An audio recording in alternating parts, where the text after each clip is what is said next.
So I gave you the top industries for 2026. I gave you the most challenging industries for 2026.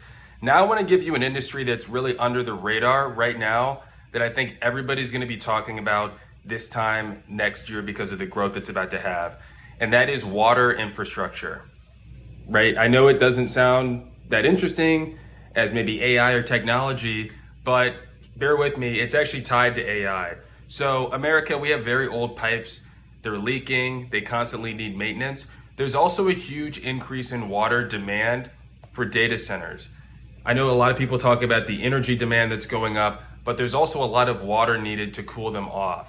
So that means there needs to be lots of services businesses that do things like monitor for leaks, deal with water treatment. We've recently changed some EPA rules, so there's a big push to get some of these dangerous chemicals out of our water. Well, you need more treatment. That's usually done by private firms.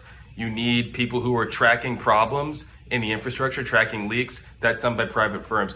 You also need repair. So pipe repair, especially what's called trenchless or no dig pipe repair. This is where you repair the pipes without tearing up the streets. A lot of demand is going to be there from local governments, from infrastructure firms that are building out new infrastructure to deal with AI data centers. So there's going to be lots of demand in this space.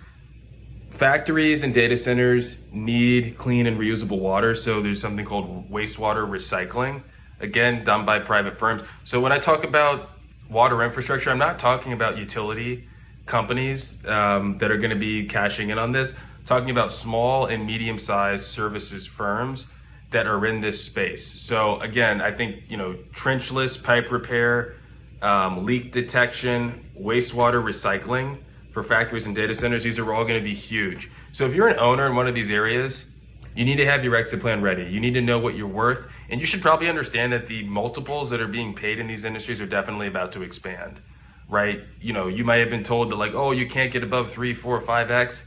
In these industries, I think, especially if you have recurring revenue, especially if you've implemented things like Service Titan, which is a technology solution, definitely look into Service Titan. But if you've implemented these things, if you have recurring revenue, if you have a employee base that is loyal and going to stay with you, if you have trained managers, the multiples are going to be getting very high in this space. So I think that if you're an owner, definitely this is the time. If you're in one of these areas, this is the time where you can definitely cash in by reducing owner dependence, by getting recurring revenue, looking at technology solutions like Service Titan. Definitely look at it. I know that a lot of buyers look for that first. They're like, do you have Service Titan?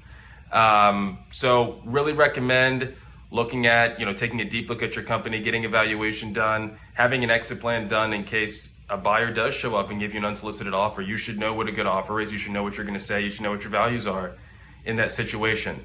And then on the other end, if you're a buyer kind of looking for an industry to buy in, I think that this is definitely a good industry to look at. I think that a year from now, a lot of people are going to be talking about it. Kind of, how a few years ago it was all HVAC, roofing, those types of home services were very hot. That's kind of died down a little bit. I think that this is the next big space, water infrastructure.